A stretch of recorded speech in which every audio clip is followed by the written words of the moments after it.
नमस्कार, हमारी खास पेशकश सवाल आपका में स्वागत है आपका। और अगर आज की बात की जाए तो गुड़गांव की ऊंची इमारतों के बीच एक ऐसा काला धंधा चलता है जिसे सुनकर शर्म आती है, सुनकर हैरानी होती है कि कैसे साइबर सिटी गुड़गांव के हाई प्रोफाइल सेक्स रैकेट का गोरख धंधा सरेआम चलता है। कुछ मामलों में तो पुलिस के संज्ञान में आने के कारण पर्दा उठ जाता है, लेकिन कुछ मामलों में पुलिस के मिलीभगत का आरोप भी लगता रहा है। दलाल भी अब पुलिस से बचने के लिए गेस्ट हाउस की बजाय महंगी कोठी को अपना ठिकाना बना रहे हैं। आम चलता है जिस्म फरोशी का काला धंधा। जिस्म फरोशी के लिए आलीशान कोठियों को बनाया जाता है अड्डा। गुड़गांव पुलिस ने किया हाई प्रोफाइल सेक्स रैकेट का भांडाफोड़। साउथ सिटी में मकान में चल रहा था सेक्स रैकेट। जिस्म फरोशी के आरोप में 3 विदेशी लड़कियां गिरफ्तार। 1, 2, 3 दिल्ली से सटे साइबर सिटी गुड़गांव में हाई प्रोफाइल सेक्स रैकेट का गोरख धंधा सरेआम चलता है। पुलिस से बचने के लिए दलालों ने गेस्ट हाउसों की बजाय महंगी कोठी को अपना ठिकाना बनाने लगे हैं। जी हां, हाई प्रोफाइल सेक्स रैकेट का भांडाफोड़ गुड़गांव पुलिस ने साउथ सिटी फेस 1 इलाके में एक मकान से 3 विदेशी लड़कियों को गिरफ्तार कर उजागर किया है। ये तीनों लड़कियां इलाके में रहकर जिस्म फरोशी का गोरख धंधा चलाती थी। पुलिस के मुताबिक इन लड़कियों से जिस्म फरोशी का गंदा धंधा कराने वाले 2 दलाल मनोज और करण मौके से फरार हो गए। मामले के अनुसार सेक्टर 40 थाना पुलिस को सूचना मिली थी कि इलाके में संदिग्ध गतिविधियां चल रही हैं, जिसके बाद पुलिस ने कोठी पर छापा मारा तो 3 लड़कियों को रंगे हाथ गिरफ्तार कर लिया गया। पुलिस ने बताया कि ये तीनों लड़कियां उज्बेकिस्तान की रहने वाली है। आज हमें इतला मिली थी कि साउथ सिटी में B37 में सेक्स रैकेट चल रहा है। इसीलिए उज्बेकिस्तान की लड़कियां हैं। इनको हमने सबूत गुजरने के बाद इनको ACP सदर ने भी तस्दीक करने के बाद और उन्होंने माना कि ये पैसे के लिए काम करती थी। ये 50% ये खुद रखती थी और 50% इनसे जो काम कराता था वेश्यावृत्ति का मनोज नाम का व्यक्ति और एक करण नाम का व्यक्ति, ये उनको देते थे। पुलिस के मुताबिक लड़कियों ने भी माना है कि ये वहां पर रहकर जिस्म फरोशी का काला कारोबार चला रही थी। पुलिस के मुताबिक यहां से लड़कियों को ग्राहक के पास सप्लाई किया जाता था, जिसके लिए घर के बाहर टैक्सी बुलाई जाती थी। पुलिस ने टैक्सी को भी कब्जे में ले लिया है। पुलिस ने तीनों लड़कियों का मेडिकल करा जिला मजिस्ट्रेट के सामने पेश किया, जहां से तीनों विदेशी लड़कियों को 14 दिनों की न्यायिक हिरासत में भूंडसी जेल में भेज दिया गया है। बहरहाल ये मामला तो पुलिस के संज्ञान में आने के कारण सामने आ गया, लेकिन साइबर सिटी गुड़गांव में हाई प्रोफाइल सेक्स रैकेट का खेल पुराना है। चकाचौंध के बीच एक काला कारनामा बड़ी आसानी से किया जाता रहा है। बेशक पुलिस ने इस मामले में सक्रियता दिखाकर मामले में 3 विदेशी लड़कियों को गिरफ्तार किया हो, लेकिन ऐसे मामले में पुलिस पर भी मिलीभगत का आरोप लगते रहे हैं। खबर फास्ट के लिए गुड़गांव से रोशन भारद्वाज के साथ अभिषेक तिवारी की रिपोर्ट। जी हां, अगर बात की जाए साइबर सिटी गुड़गांव की तो वहां पर यह मसला नया नहीं है। ऐसे कई मामले पहले भी लगातार सामने आ रहे हैं। इसी पर आज हम चर्चा करें और हमारे साथ सोशल वर्कर मुकेश जी लगातार जुड़ी हुई है इस पर चर्चा करने के लिए। मुकेश जी, आखिर क्या वजह आप देखती है, सोशल वर्कर है, लगातार आम लोगों के बीच में जाती रहती है, उनकी समस्याओं से रूबरू होती रहती है, तो ऐसे में आप क्या वजह देखती है, आखिर क्यों इस तरीके के मामले लगातार खासतौर पर हरियाणा और हरियाणा में खासतौर पर गुड़गांव में सामने आ रहे हैं? असल में ये जो मसले हैं ये केवल ख़ास तौर से हरियाणा में ही नहीं, आप देखेंगे कि आसपास के स्टेट्स में भी, दिल्ली में भी आपने कितनी बार खबरें पढ़ी हुई कि लड़कियां दिल्ली से लाई जाती हैं जी। और अलग अलग जिलों में, हरियाणा में, पंजाब में, लगभग उत्तरी भारत की बहुत सारी खबरें ऐसी आप रोज़ देखते हैं। असलियत में ये जो समस्या है इसको थोड़ा सा हमें विस्तार से देखने की ज़रूरत है जी। आज का जो युवा है जिस तरह से खाओ पियो और मौज मस्ती की दुनिया में मस्त है, जिस तरह से उसको कहीं ना कहीं मैं समझती हूँ कि हमारी जो नीतियाँ हैं उन नीतियों की तरह से जिस चकाचौंध में उनको धकेला गया है, वहाँ पे उनके लिए जीवन मूल्यों का ह्रास हो रहा है। और लगातार आप देखेंगे कि मेहनत करने की अपेक्षा बहुत शॉर्टकट रास्ते से वो सारी चीज़ें हासिल करना चाहते हैं। और ये केवल जिस्म फरोशी के धंधे की बात नहीं है, आप देखेंगे कि ये शॉर्टकट जीवन के हर पहलू में फटाफट जो कमाने वाली बात है, फटाफट सारी चीज़ें हो जानी चाहिए जिसमें उनको बहुत मशक्क़त ना करनी पड़े, संघर्ष ना करना पड़े। तो ये पूरी हमारी युवा पीढ़ी इसकी चपेट में है और इसी की वजह से ये जो धंधे हैं, हालांकि बहुत सारे ऐसे कारण हैं लड़कियों का, ये केवल गुड़गांव की घटना की बात नहीं है, आप देखेंगे यहाँ से भी लोकल भी बहुत बार लड़कियां फंसती हैं इस तरह के रैकेट्स में और पुलिस भी कई बार पकड़ती है, कई बार पकड़ भी नहीं पाती। ऐसे धंधे चलते हैं, आप देखते हैं हमारे चारों तरफ ऐसे।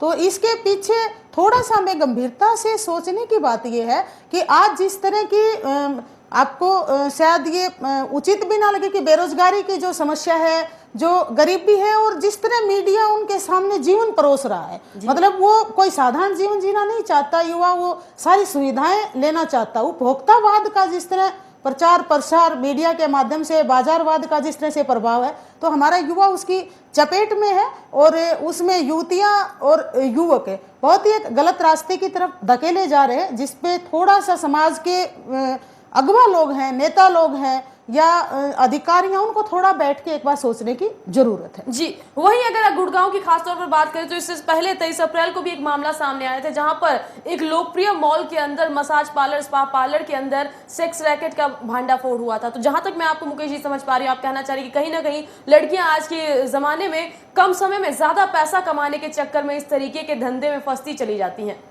नहीं, लड़कियां ही नहीं, ये आप देखिए अभी आपके चैनल से जो दिखाई जा रही थी खबरें, उसमें वो बता रहे हैं कि वो पैसा जो चलाने वाले थे, जो मनोज नाम का व्यक्ति और दूसरे बताए हैं, वो व्यक्ति भी शामिल हैं। इन लड़कियों को तो बहुत कम पैसे के हिसाब से भी कोई पूरा पैसा नहीं इनको उस रूप में मिल पाता। हालांकि मैं कोई इसका समर्थन नहीं करती, लेकिन इसमें जो मास्टरमाइंड है उसमें बहुत सारे ऐसे लोग शामिल हैं जो ये धंधा करवाते हैं और लड़कियां बहुत बार, कई बार लड़कियां इस रैकेट में फंस भी जाती हैं, बहुत मासूमियत से भी फंस जाती हैं। कई बार वो बहुत विश्वास करके दलालों के चक्कर में फंस के उनको खुद पता भी नहीं होता कि आगे आने वाली दुनिया उनके लिए कैसी तैयार खड़ी है। और इस मामले में फंसने के पश्चात जैसी हमारी सोसाइटी में स्थिति, एक बार लड़की अगर इस धंधे में धकेली जाती है तो वापस मुड़ के आने का रास्ता उसके लिए, समाज के दरवाजे उसके लिए बंद हो जाते हैं। बिल्कुल सही कहा आपने मुकेश जी कि समाज के दरवाजे ऐसी लड़कियों के लिए बंद हो जाते हैं। फिर आखिर उनको सुधारने के लिए क्या करना चाहिए? निश्चित रूप से खैर ये जो सुधारने का मसला है, इसको आप एक थोड़ा दूसरे संदर्भ में देखिए। आपके कमरे में टुंटी खुली है और आप उसको पोछा लगा के जिसको सुधारने की बात कर रहे हैं, तो ये नहीं चल सकता।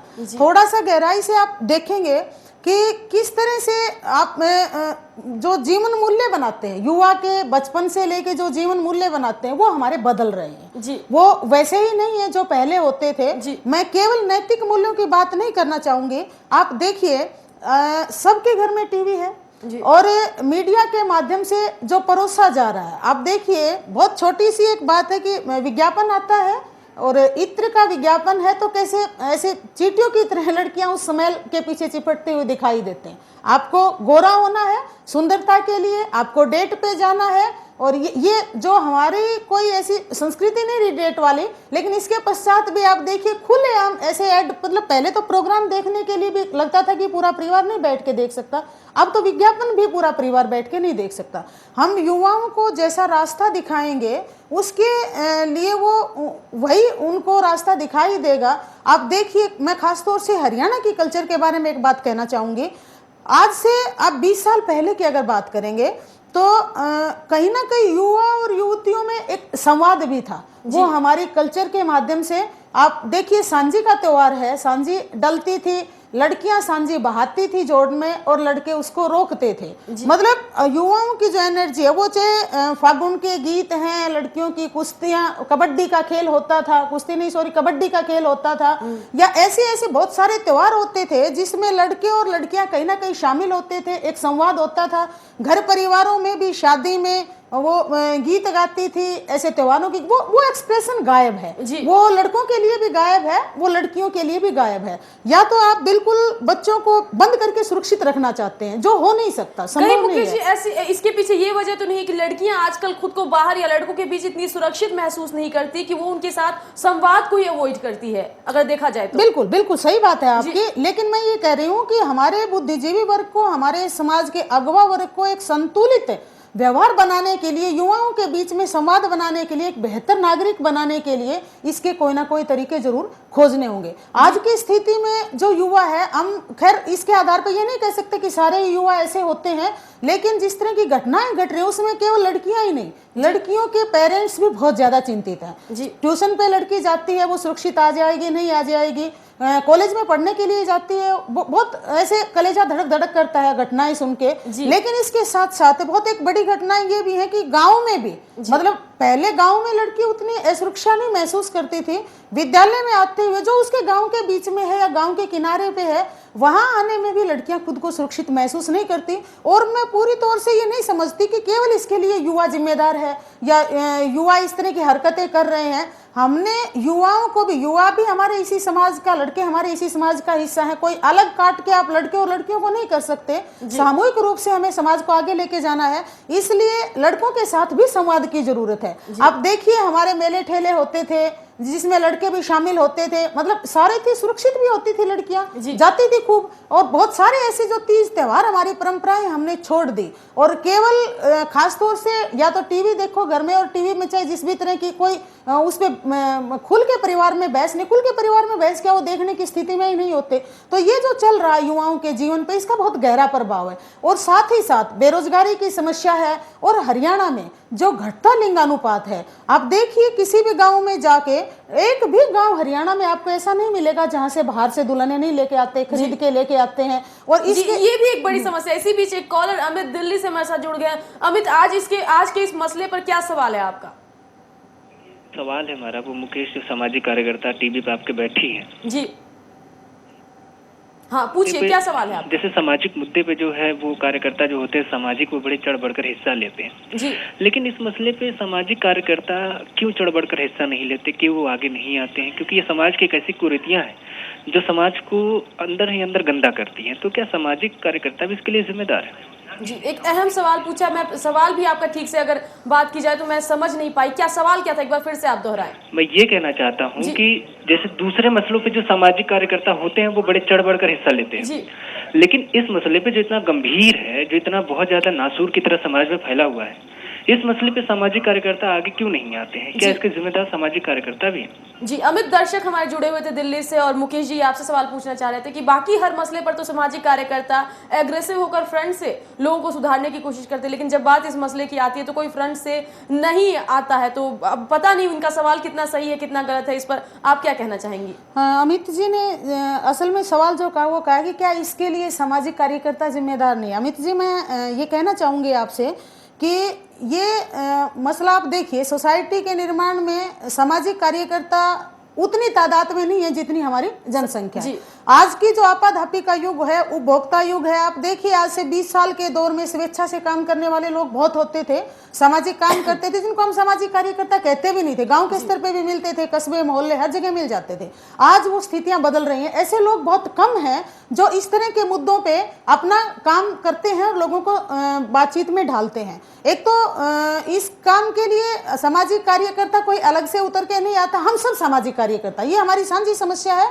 और इनके ऊपर हमें बातचीत करनी चाहिए, युवाओं के साथ लगातार संवाद करना चाहिए। और ये केवल आप एक बैठक में बहस मुहावसा करके भी इसको कोई शुरू और अंत होने वाली बात नहीं है। ये लगातार चलने वाली एक परिचर्चा है। इसको मीडिया के माध्यम से भी खोलना चाहिए, इसको हमें पाठ्यक्रम के माध्यम से भी लेके जाना चाहिए। मतलब कोई एक व्यक्ति या सामाजिक कार्यकर्ता, कोई फ्रंट इसको नहीं सारी जिम्मेदारी को लेकर ठीक ठाक कर देगा, ऐसे मुझे नहीं लगता। मुझे लगता है कि बहुत गंभीरता के साथ सोचते हुए, ये इनकी बिल्कुल सही बात है कि ये समस्या जो बिल्कुल नासूर बनती जा रही है, इसके लिए समाज के हर वर्ग को, हर व्यक्ति को अपनी जिम्मेदारी समझते, सरकार भी इस तरह के अभियान चलाए, सरकार को भी अपनी जिम्मेदारी इस पूरे मसले पर समझने की जरूरत है। इसी बीच एक और कॉलर सुंदर हमारे साथ जुड़ गए। सुंदर, आज के मसले पर क्या सवाल है आपका? सामाजिक कार्यकर्ता मुकेश जी आपके सामने बैठे, कोई भी सवाल अगर आपके जहन में हो आप सीधे पूछ सकते हैं इनसे।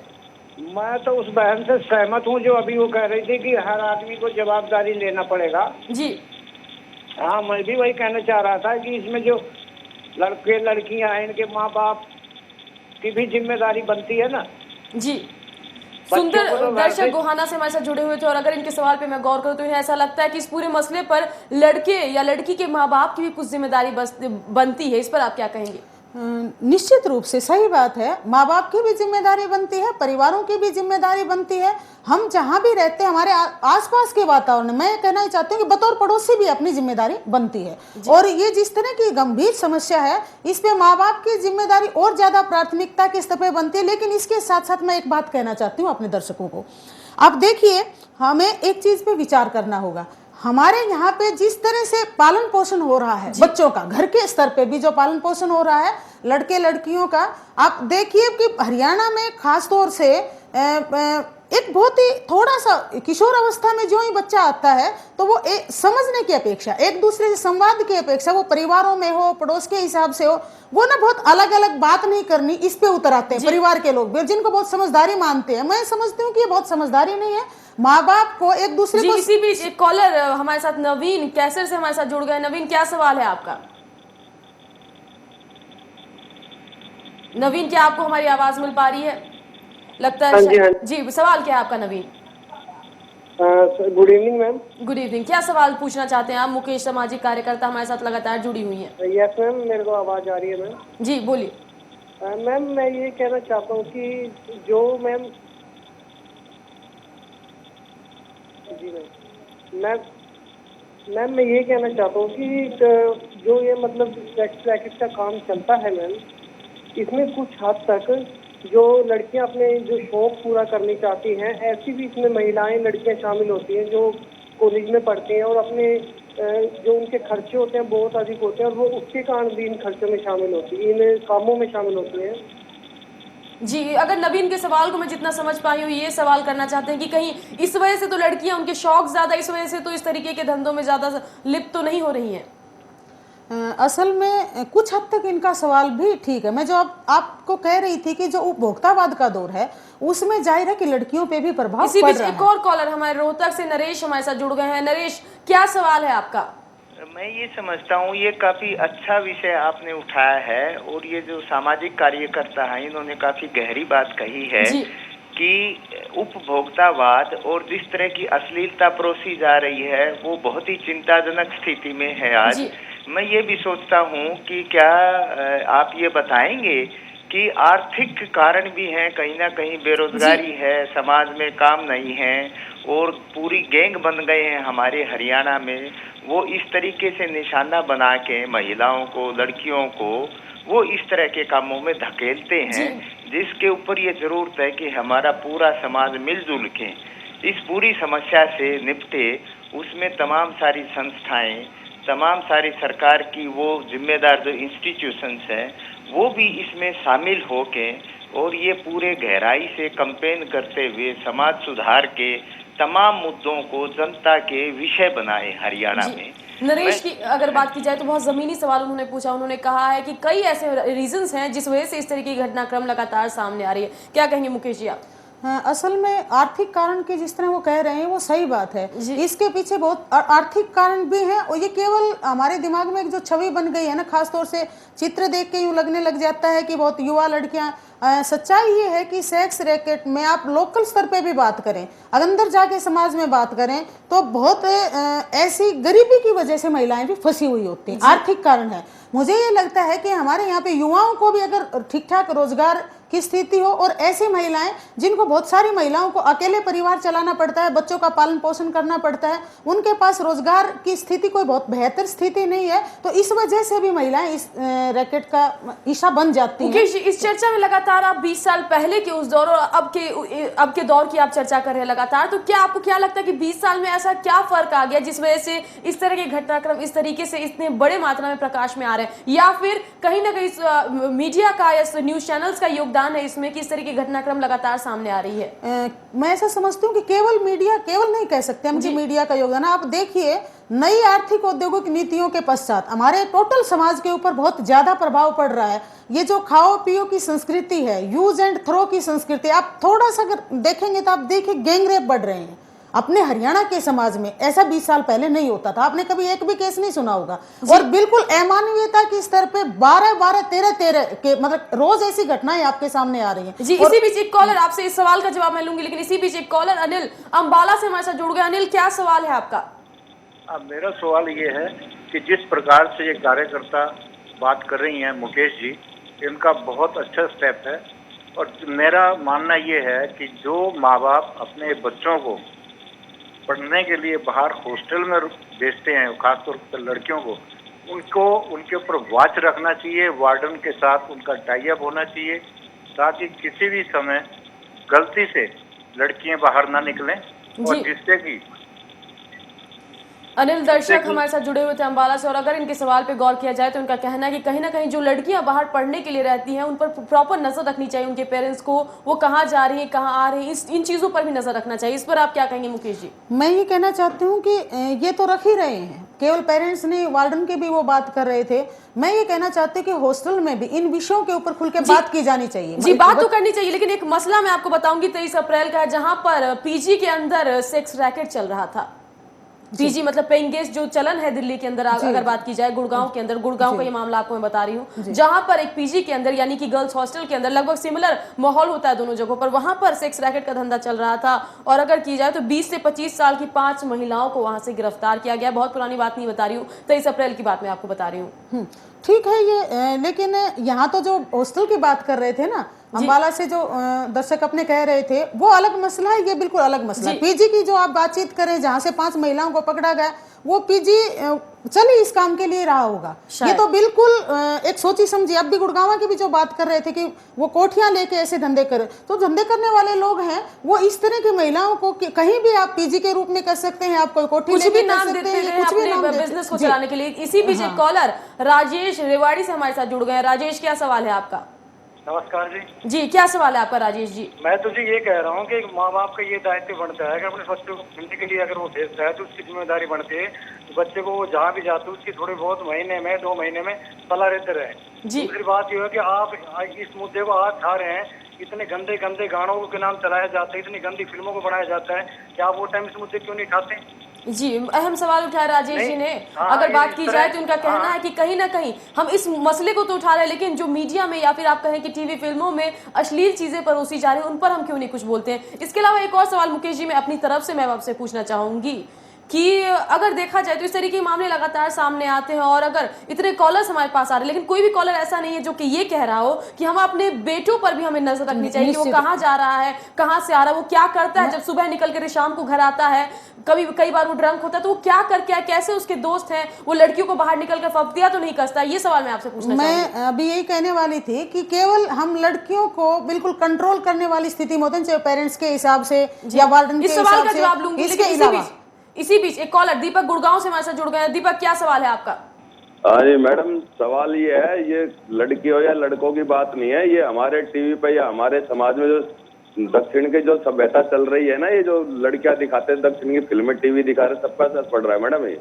जी, तो इनका सवाल देखा जाए तो इनको लगता है कि कहीं ना कहीं टीवी फिल्मों में परोसी जा रही है इस तरह की गलत चीजों की वजह से इस तरह का चलन हमारे देश में बढ़ता जा रहा है। तो एक सवाल मैंने आपसे पूछा था इस कॉलर के कॉल लेने से पहले कि आखिर तमाम कॉलर्स की अगर बात की जाए, अभिभावक की अगर बात की जाए, तो हमेशा वो लड़कियों पर नजर रखने की बात करते हैं, लेकिन अपने बेटों पर नजर रखने की बात अभी तक किसी कॉलर ने क्यों नहीं उठाई? ये सवाल था मेरा मुकेश जी। असल में सवाल पूछने वाली भी कोई महिला नहीं है, मतलब यहाँ पे जो बातचीत कर रहे हैं वो पुरुष ही पूछ रहे हैं, वो अपने नजर से अपनी बात को रख रहे हैं। ये बहुत ही गंभीर सवाल है जो आप उठा रहे हैं। असल में हमें इस चीज के ऊपर बहुत गंभीरता के साथ, मैं अभी आपको जो संवाद की बात कह रही थी, मतलब माँ बाप को अपने बेटों के साथ भी बातचीत करनी चाहिए। छेड़खानी की घटनाएं लड़के करते हैं, पढ़ाई लड़कियों की छूटती है, ये परिणाम क्योंकि हमेशा कमजोर को भुगतना पड़ता है। हम भले ही बराबरी की बात करें आज के दौर में, लेकिन फिर भी कहीं ना कहीं हमारे देश में अगर लड़कियों की बात की जाए तो लड़कियां कमजोर वर्ग में ही आकी जाती है। लगातार इस महत्वपूर्ण विषय पर हम आपसे चर्चा कर रहे थे और हमारे साथ इस चर्चा में सामाजिक कार्यकर्ता मुकेश जी जुड़ी हुई थी, लेकिन समय का अभाव है।